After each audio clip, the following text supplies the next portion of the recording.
people are not just individuals cut off from each other, that of course the things that befall them, the type of phenomenological problems with thinking and perceiving about themselves and other people, it's a social problem at the first core.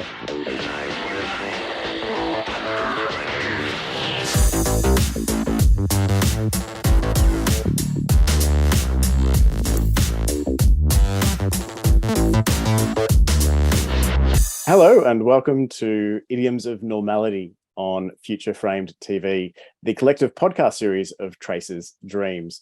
I'm your host, Paul Mason, and I'm joined today with Professor Chris Houston. Thank you so much for joining us. Nice to be here. Thanks for the invitation to chat. And Chris, the question I'd love to ask people before I jump into these interviews is about the perspectives and the interests and the background that you have that bring you to question normality. So it's a question sort of about my autobiography and maybe how I got into anthropology, and then what type of work I did and how that work has sort of made me question quite a lot of categories that I may have taken for granted as being, sort of not just true for us in Australia, but true for everyone. Yeah, I did my research, and I'm continuing to do my research in Istanbul. I started my PhD research way back in 1994, and as you can probably see from the view behind, I'm actually in Istanbul at the moment, doing a quick burst of fieldwork as well. So in 1994, I came to Turkey. I had lived in Turkey actually when I was younger even, and began a research project looking at sort of Islamic politics at that time, because in 1994, for the first time ever, the Istanbul Council was won by an Islamic-friendly political party. So in the first time history of the Turkish Republic, a sort of an half explicitly religious, Islamic religious party won the council. And yeah, I came to Istanbul to have a look at, was there such a thing as Islamic municipalism? Spent time here doing that for a couple of years, but in the course of that study, actually slowly changed my topic, changed the focus of it in a way to look at how the Islamic movement and Islamic politics was coping with one really big fracture in Turkish society and politics, and that's the existence of a huge Turkish minority living in Turkey who have been targeted for assimilation since the beginning of the Republic in 1923, and that's the Kurds, of course. So I actually looked at the problem or the issue of Islamic multiculturalism, whether it was possible for an Islamic movement to sort of completely rid itself of nationalist prejudices, that is sort of Turkish nationalist prejudices, as it did politics in a majority Turkish context, and come up with something sort of more interesting and less oppressive in terms of assimilation politics towards Kurds. They haven't been particularly successful in that. In fact, the current government is like generation 2 of that party back from the 1990s, and I think things have never been worse in Turkey in terms of sort of the Kurdish situation and what's happening in the eastern parts of Turkey, given that it's just under martial law there as normal, and nearly the whole Kurdish political apparatus has been put in prison. I guess that sort of background maybe made me begin to think about what's normal politics, what's normal religion, what's normal in terms of social organization, which is then opened up the possibility of maybe rethinking in certain ways then the question of normality. You've given me the perfect segue here. Let me ask you, what is normal? It's $1 million question in one way, though I might also say it does seem to be a particularly obsessive question of certain societies. Why I say that is because when I was thinking about what is normal, I realized that there's no equivalent word for normal in Turkish. Actually, what's happened really in the last probably 20 years is that English word has now come into Turkish. I mean, it's unnormal. Right? Unnormal is sort of come in as that. So it's a direct translation of like unnatural or unnormal. There was no indigenous Turkish word for it, and therefore it raises the question: was that a useful term about thinking about human practices, ascribing some to be normal and some as being unnormal? To me, it suggests that that wasn't a concern when Turkish society was sort of thinking about what practices are acceptable, what practices are polite, that it was never a question of normality. That wasn't a consideration. I actually reckon, looking at the Turkish words, one would be terbiye. Terbiye means behavior that is appropriate to the context you're in. So in other words, you could be unterbiye, and that means basically sort of a rude type of performativity. So I reckon that's interesting. What it seems to me to indicate is that normal and normality is something of a concern of some societies and not others. I don't know how many. Yeah. So it's not a universal concern, perhaps. I had a bit of a chuckle when you said it's an obsessive question of some societies, because it's a provocative way of putting it, that there are some societies that are absolutely obsessed with asking what normal is, defining it, and setting the standards of normality. Whereas this concept of terbiye, the indigenous concept of terbiye, is not about establishing what is normal, but about establishing what is acceptable with respect to context.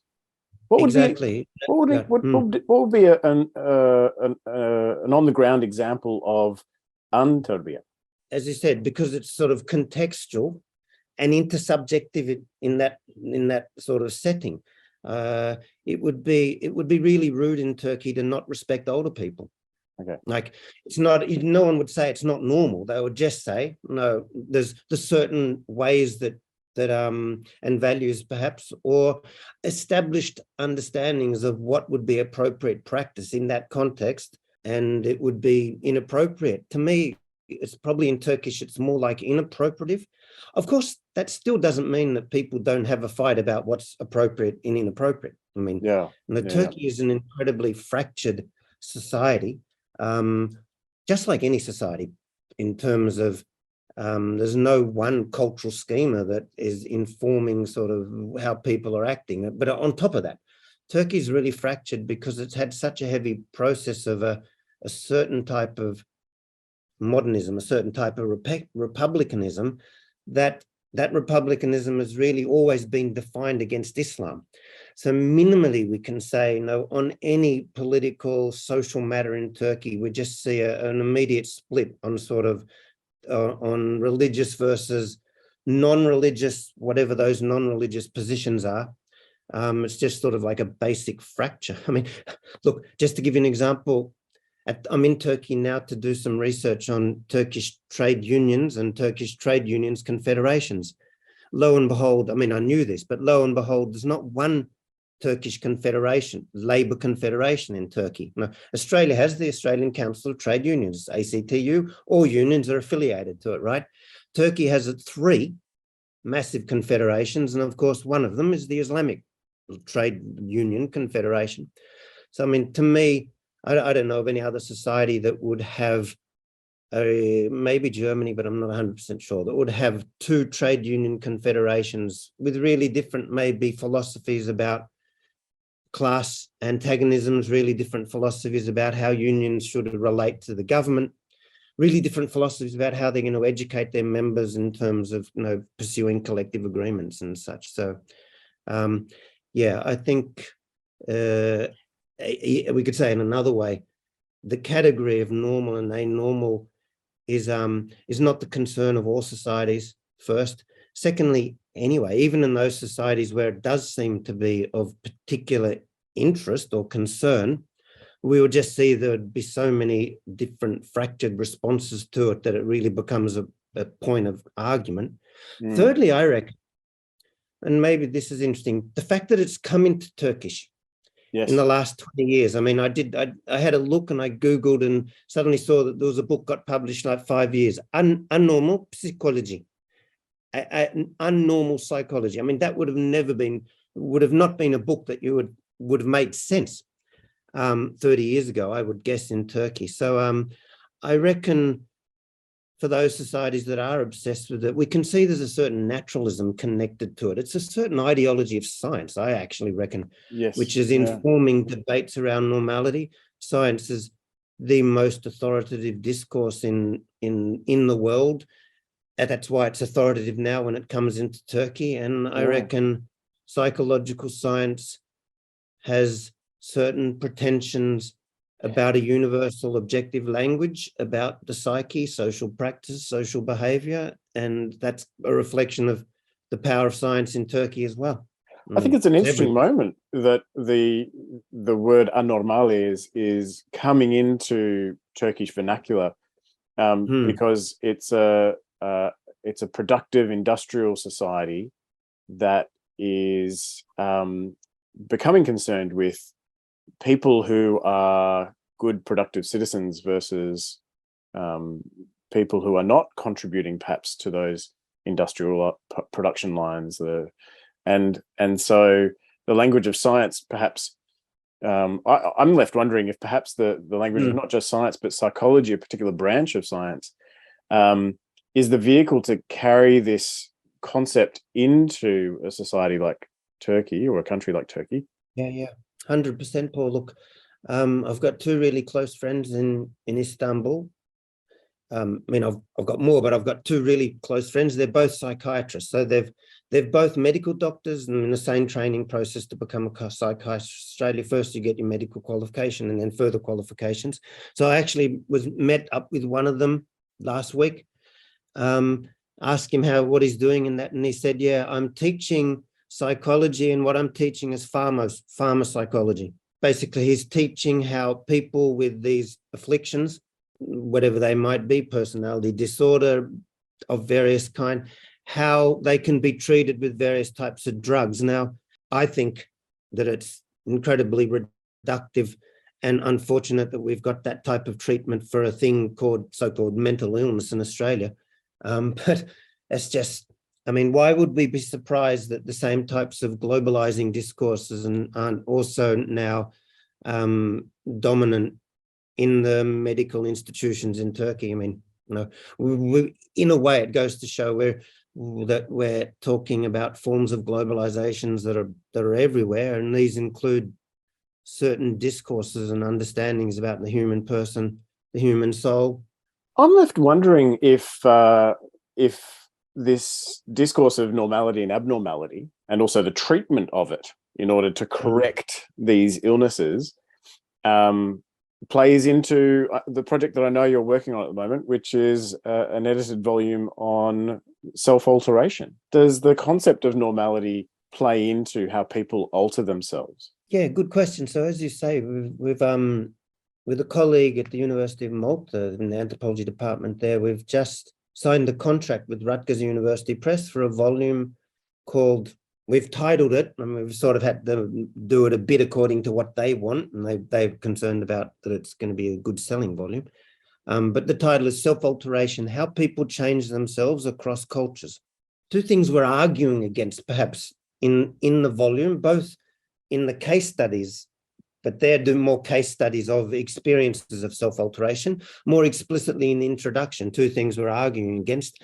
I mean, one is sort of neoliberalism, and we're making an argument against those people who are sort of claiming that self-development, self-transformation, sort of self-change, self-love, self-mentoring, self-employment, the idea, which is so powerful in neoliberal economies at the moment, that you are responsible for your own fate, and that if you're not engaged in a project of self-transformation, then whatever befalls you in life is your own fault. And on top of that, everyone should be becoming a new type of neoliberal subject, which really involves a certain type of constant self-improvement program. So we're making an argument against that to say, look, obviously that's true. Neoliberalism in some ways has an ideology which is connected to certain ways of developing the self. But we're really broadening it out and say there's a cross-culturally and historically, there's been a lot of concern from lots of different places and historical traditions to produce practices, traditions, and ideas about how people can transform themselves. I mean, we have a really good case study in the book about Sufism, which is doing a very nice examination of how Sufism as a religious practice imagines the slow change that participation in Sufi practices will bring about people over the years, and what a change from what to something else. So the idea of altering yourself is not a neoliberal idea, though of course neoliberalism has a really big project to suggest to people that's their life duty. So the book is arguing against that idea, weirdly, but there's another one. Sorry, go on.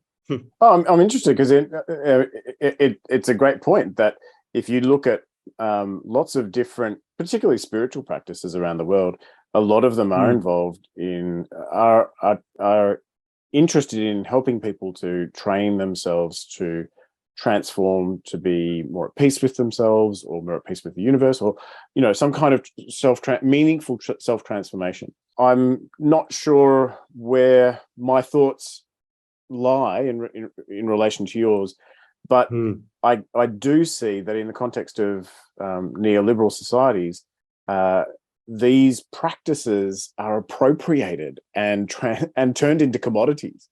You can and psychology is, absolutely. Psychology is an interesting one because they've taken mindfulness, they've put it through the experimental science, the rigors of experimental science, and then turned it into a clinical practice, which is sold. 100%. Well, we have one of the papers is looking at so this is an interesting paper because at one stage I thought, do I really want to have this paper in the collection? It's a paper which is looking at Western shamans in Malta.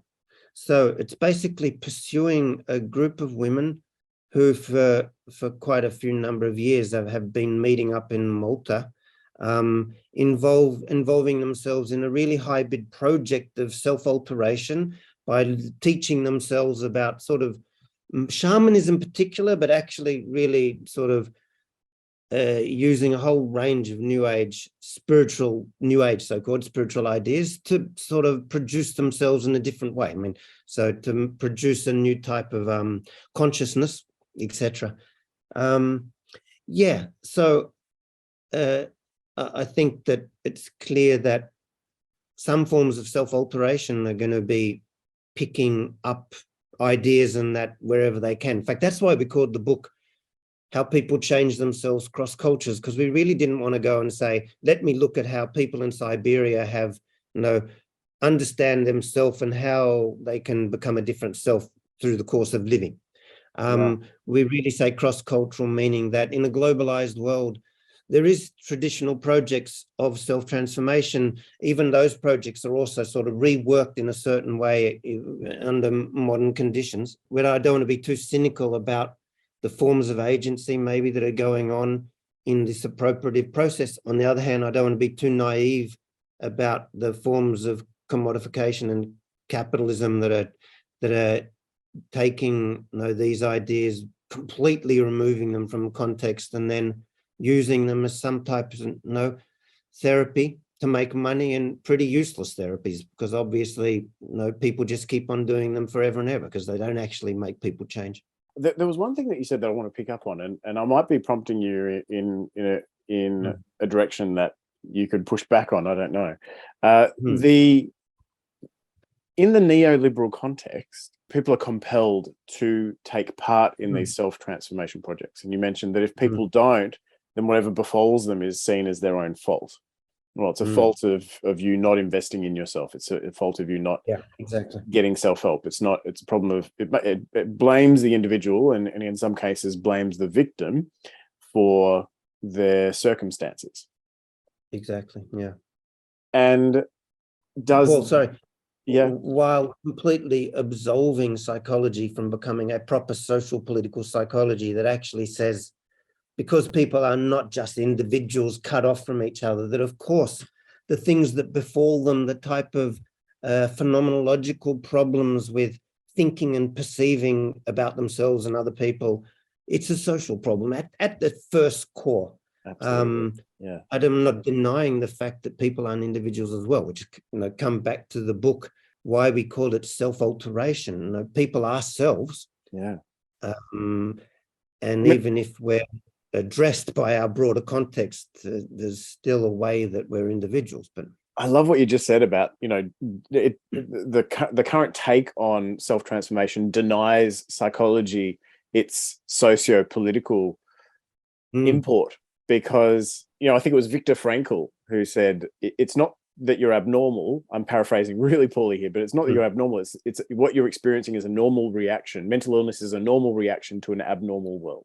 I think Viktor Frankl said that.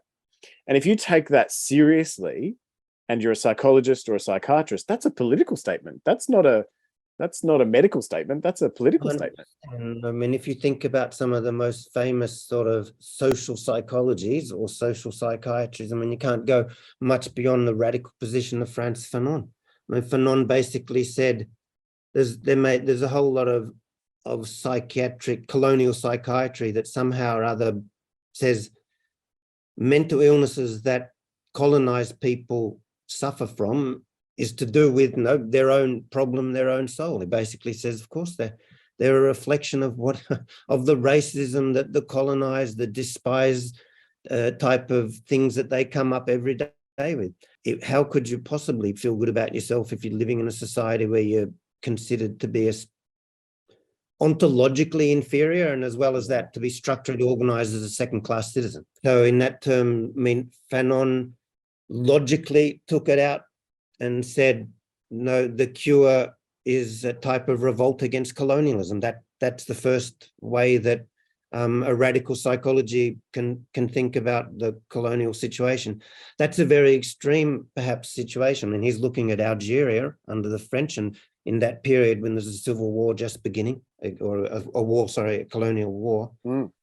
But we don't need to be in that situation to see the necessary connections between social organization and personal subjectivity. I mean, look, yeah. I'll admit this is a detour from the question I wanted to ask, but it's a fascinating and brilliant one. And I'm going to be dusting off my Frantz Fanon and pulling it out and rereading it, because we certainly find a paucity of those political arguments when we look at the response to mental illness on days like Are You OK Day. I spoke with the previous Minister for Mental Health and said, because their slogan was, it's okay to not be okay. That was their slogan. Yeah. And I said, that's an incomplete sentence. The rest of that sentence is given the circumstances or within this context. It's okay to not be okay given this situation. Yeah. But to return to the question I wanted to ask you, if people in other societies, in Malta or Turkey, or if they don't partake in something like Sufism or in some kind of self-changing practice, are they seen as less than? Is there the same imperative for them to partake in these practices? And if they don't, is there the same condemnation or vilification? No, I mean, I don't think in Turkey, for example, Malta, I'm not sure about. In Turkey, I don't think the discourse is that powerful. I mean, there's so many other sort of social ideologies, politicking, different ways of imagining sort of what we should do and how Turkey should change, etc., that I can see it's come into psychology in particular, of course, but I haven't really picked up that it's that powerful enough to sort of have a condemnatory edge where basically, so I think it's a more of a minor theme, perhaps in Turkish social sort of life, social politics, than maybe in Australia. And it's funny when you mention Sufism, because in my fieldwork in Indonesia, people were very wary of the self-transformatory practices of Sufism.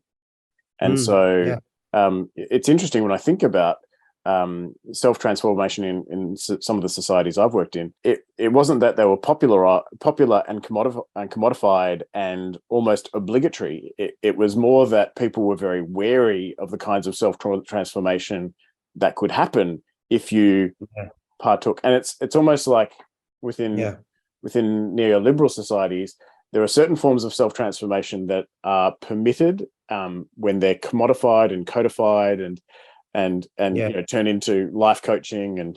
But if you go down the track of mushrooms or psilocybin or these more extreme versions of self-transformation and self-alteration, then those are vilified. So it's interesting. No, well, look, I agree, Paul. It's interesting, isn't it? I mean, I think you know better than me about the types of authorizations and illegitimations that are going on in the field of what's acceptable. I mean, the whole thing of defining normality also will define acceptable self changes and unacceptable alterations. But I mean, coming back to Turkey and to Indonesia, I mean, I guess that speaks to an interesting tension within sort of Muslim majority societies, maybe put it like that. Political Islam itself, which has been one of the most powerful sort of reorganizing, targeting how we can transform society, has also been very antagonistic towards Sufism for a couple of different reasons. I mean, it's not surprising to hear that in Indonesia, Sufism has some types of a bad name for whatever reason. I mean, in Turkey, it's for 20 years given the rise of a very political Islamic politics. Sufism has been you could charge it with a sort of pietism, you could charge it with a certain type of apoliticism. You could charge it with being concerned for the inner self, what we want to do is sort of de-Westernize or detoxify ourselves from Western influences. So, I mean, political Islam is a really activist political practice and ideology. Sufism is a sort of, a slow, unsure pedagogy.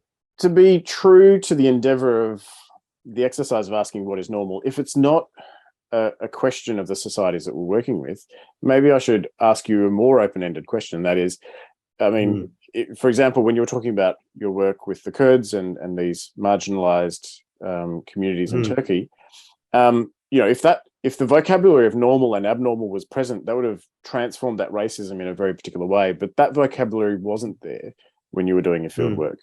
And so maybe I could ask, maybe you could help me search for a more broad, open-ended question to prompt you about your work with Kurds and also your more recent book about Istanbul. Yeah. Oh, look, Paul, that's really interesting. I mean, I haven't thought of it myself, but it's clear the Turkish Republic, right? It emerged in 1923. It actually isn't in the first instance, an anti-colonial state like India or something, because the Ottoman Sultan never lost sovereignty. So it emerges out of the Ottoman state. We can say it's an internal ending of the imperial system and the internal instituting of republicanism. Actually, Turkish nationalism, which becomes the driving logic of the new state. The Turkish nation state is no longer an Islamic multicultural empire. It's a nation state for Turks. Really did, along with that sort of first legitimating logic, make a claim of what it was to be Turkish. So it also normalized what a proper new Republican Turk was going to be like, and especially in the single party period. I mean, it would be, that person would be definitely not religious, Sufi or otherwise. B, they would be sort of politically progressive. C, they would be Turkish. And D, they'd be sort of secular in some type of way as well, which is a bit different to being anti-Muslim. They'd be anti-Muslim and they'd be secular. So, I mean, we can say in Turkey, there's been an incredibly heavy program of normalizing nationalist subjectivity in people who may not have ever thought of themselves as in the first most important instances being Turkish.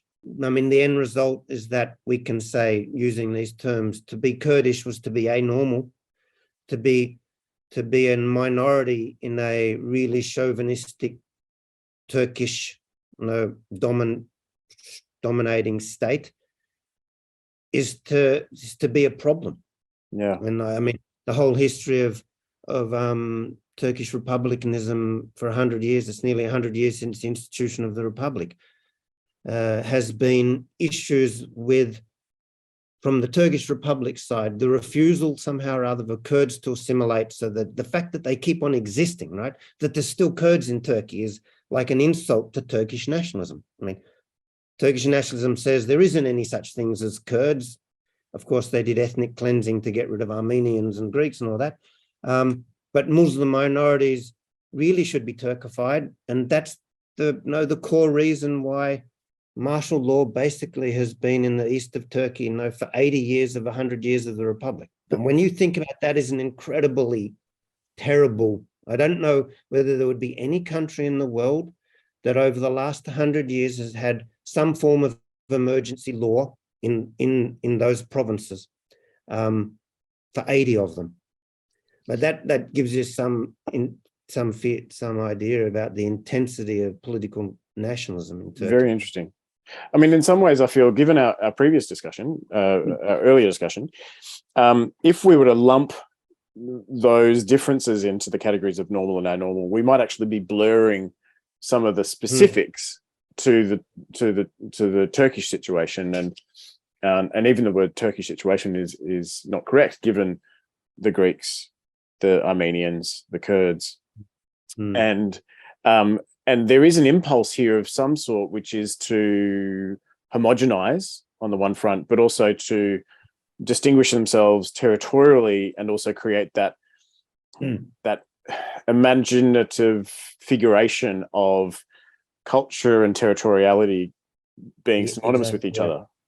100%, Paul. I mean, you really think about it, and it's not just Turkey. I mean, the Ottoman Empire is an imperial political configuration, because it's not an ethnic nationalist one, it's a religious one, it's an Islamic imperial with a certain type of tolerance to other religions.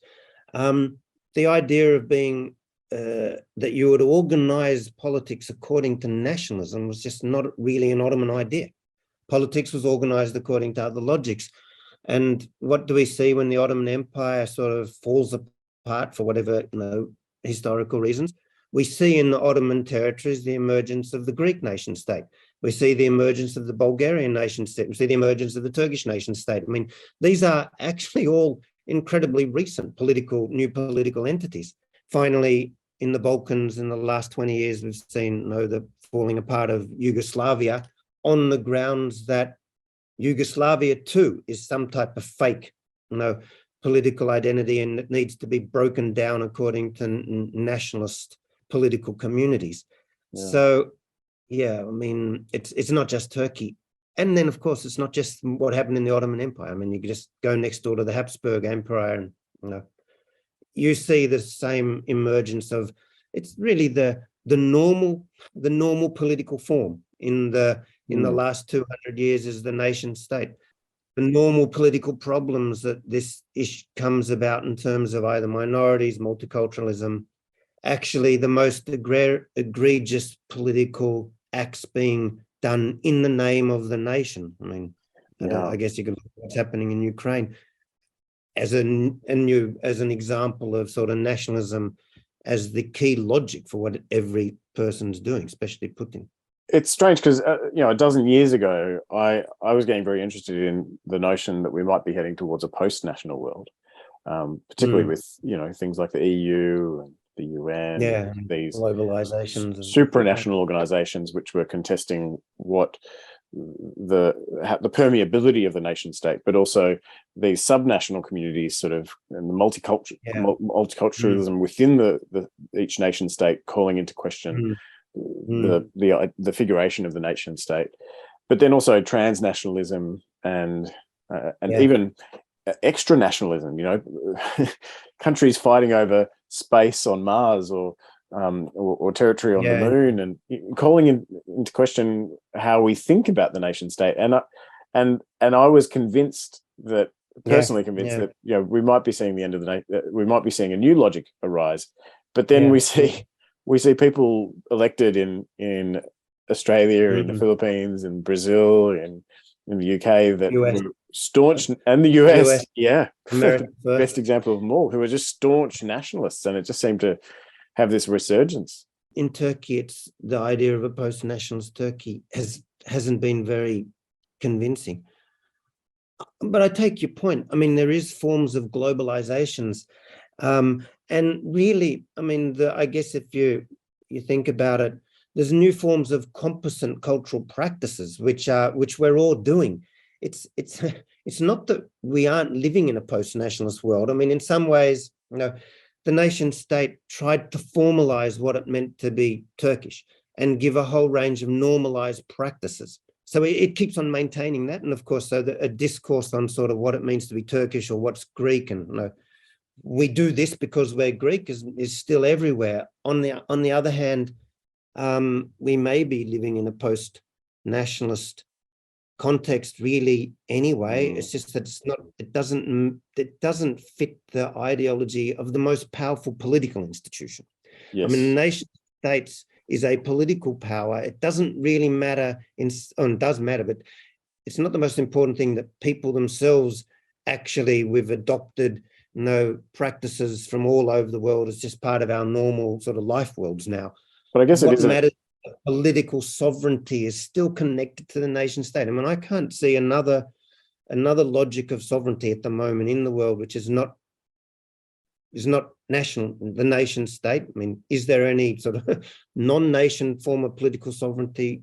Hard to see it. And I guess it's maintaining itself as an entity as the gatekeeper of all these movements of flow, of people, cash, technology, commerce.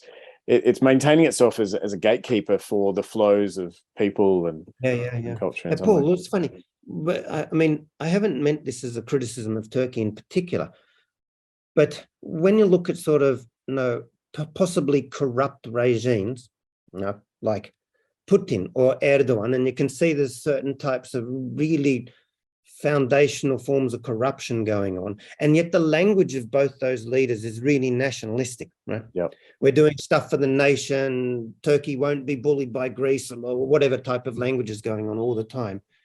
Then not Turkey. I mean, you said a gatekeeper. I mean, sometimes I just think that the political national elites are like a mafia. It's almost, to me, like I can't quite think it through. It's too complicated to go. The nation state is like a mafia state.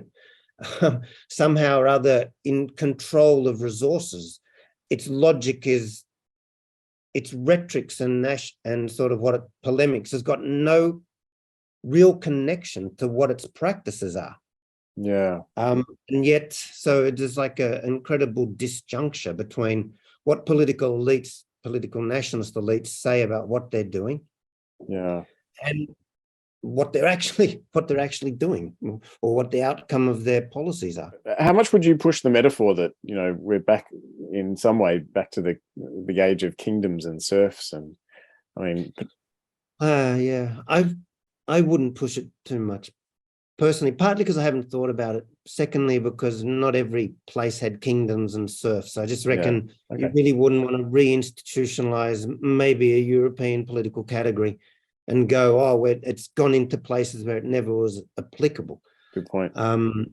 So no, I don't think that's a very useful language, political, maybe analytic language for understanding politics in the present, but everywhere. It might be relevant as a metaphor to go neoliberalism, neo-capitalism is turning us into serfs, metaphorically, whoever that us may be.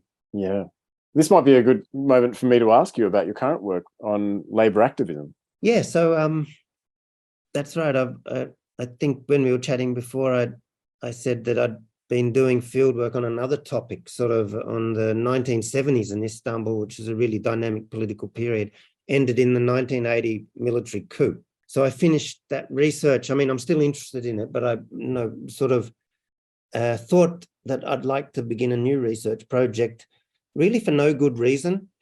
I probably some good reasons, but in another way, just like, actually, what's really interesting in Turkey at the moment, because Turkey is having an authoritarian turn, what's really interesting is the scope for civil society to begin to organize itself, to oppose certain types of new media controls, really violent policing practices, inability to protest, etc. So my personal interest has sort of moved on to labor activism, but more broadly than that, I'm sort of starting a research project with a few other colleagues who, one is going to look at sort of environmental activism in Turkey at the moment. Oh, wow. Another person is going to be looking at sort of anti-government Islamic movements. Someone else is looking at gender, LGBTQ plus issues, because they're really pressing issues in Turkey at the moment. So yeah, we're sort of trying to sketch out a broader project on civil society, mobilization, activism, the possibilities of it in the current, really authoritarian political context. I'm reading theorists on intersectionality who would join all those issues that you're talking about. How do you see those, the environmental activism and the LGBTIQ issues, how do you see them all as connected? I reckon that's why I think we've decided we're going to do it in a research project, and that we've broken up the field. It's really practical. One person can't be doing all of those things. 5 people can do the different sort of sectors, and then one of the aim of the research projects is to meet together and actually nut out a more overall program of how these things are connected or disconnected. Practically, you can't do fieldwork on everything, and even doing it on union activism in Turkey is an incredible topic. I mean, as I said, there's 3 union confederations, and that's not to mention civil society organ. I mean, for example, this is a really interesting thing, which I never really realized. I mean, I knew it was happening, right? I didn't realize the importance of it. Turkey, over the last 5 years, that is since the Syrian civil war, which also had all these imperialistic powers moving into Syria, tearing that country apart. Turkey now has, I mean, the numbers are in the millions of Syrian refugees. Some of the best educated Syrian refugees, the classic brain surgeons or something, have moved on to Europe or to the US. Turkey has a really big, unskilled, new working class of refugees and migrants in Istanbul itself. And they're not possible to be unionized, because they're working in secret studios, they're secret workshops, they're working in tiny industrial factories. So it's really hard to mobilize them. But I can sort of see some civil society organizations are trying to defend the working conditions of this massive underclass who are working for half the wages, and because they're homeless. They have temporary living permission in Turkey, but they're not Turkish citizens. They have no recourse to the rights of Turkish citizenship. That's just another example of the sort of labor issues that are here. And I mean, Turkey you could say, could be just one of the first states that are, in terms of climate crisis and in terms of huge numbers of people, which will just of necessity. I mean, I'm pessimistic that we will stop, given the power of capitalist forces at the moment.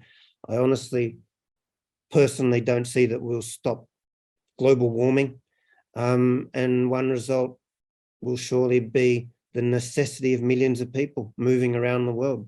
So labor processes in that is just is an emerging issue. I mean, it's clear in Turkey what's happening. Is Turkey one to watch in terms of what might happen in other countries in the near future?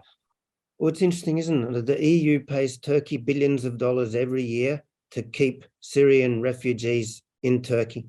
So it pays because it doesn't want Turkey opening up the borders and moving into the EU, which would be, in the first instance, would be into Greece, and then straight out of Greece up the northern routes through Italy or the Balkans and that into Europe. So, I mean, it's already to do with the EU. I mean, the EU as an entity is paying Turkey to keep its refugees here. This new project is going to be one to watch, and I'm looking forward to keeping up to date with where things go with it all and the research findings as we move forward. Well, no, I'm not really sure. It's going to be interesting to see how the fieldwork unfolds, and given the infiltration of this, not just the word, but also the concept of normality into Turkish society, what questions do you think Turkish people might be interested in asking about normality moving forward? So in Turkey, 10 years ago, there was a very active LGBTQI movement. And at that, let's say in 2008 or 2010, there was the gay pride marches, and the government, the same party allowed those marches to happen. And that was sort of a pro-Islamic government. So at that time, we can say in the first decade of the 20th century, Turkey was sort of liberalizing really strongly against the previous types of dominations. At the moment, the government has a very heavy repression of sort of LGBTIQ groups. They don't allow the marches, of course, to happen. And they're actually running a sort of a cultural politics at the moment, which is a bit like what's happening with the right-wing movements in America. Basically, like, we're not going to let gay people change our culture. In the Turkish, it's really weird how that slogan, and they're organizing protests by everyday citizens against gay rights, etc., transgender, with a discourse like it's coming in from the West. So that's a sort of a normalizing discourse, and also a sort of a scapegoating discourse, because basically it's saying that not only are gay people sort of unnormal and weird, on top of that, they're also traitors, because they're not properly Turkish.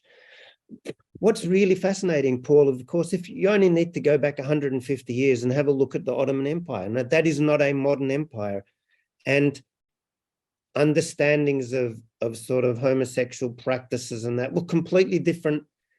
And even beyond that, in Islam itself, Islam has some really interesting toleration of various types of homosexuality. So I think now how ironic it is that a sort of a government which is vaguely using a lot of Islamic terms to defend its current politics has no interest in what a real Islamic history would show about the lives of gay people in the Ottoman Empire, which would be nothing like the modern forms of sort of scapegoating and intolerance that's happening in Turkey now. So your answer almost indicates to me that in some contexts, asking what is normal is the wrong question. It's not about the discussion of normality. Ignores the history, ignores the wider theology, it ignores the wider arc of existence, and in fact, asking the question what is normal, or questioning normality, dominates the discourse in a way that creates blindness. Look, I agree with that to a certain extent. I mean, I don't want to say we can't ask. I don't think it would be good for anthropology to go, I can't ask the question, because I just want to look at the genealogy of how it becomes an issue. Of course, we do need to look at the genealogy of sort of the category and idea of normality, but that doesn't just stop there and go, well, I've just shown that it's a stupid question, or that I've just shown that, it has a particular type of modernist background or a political background, and therefore I can now go, well, why are you? That's the answer. It still is useful to, up to a point, I guess, to go, yes, there is a lot of concern about normality, and we need to have the most pluralistic variety of answers, as well as sort of an understanding of the sort of domination of science, which makes it a problem. People are made to be concerned about their normality. That concern is somehow or other been created for you over the last 100 years. I'll show you where that concern came about.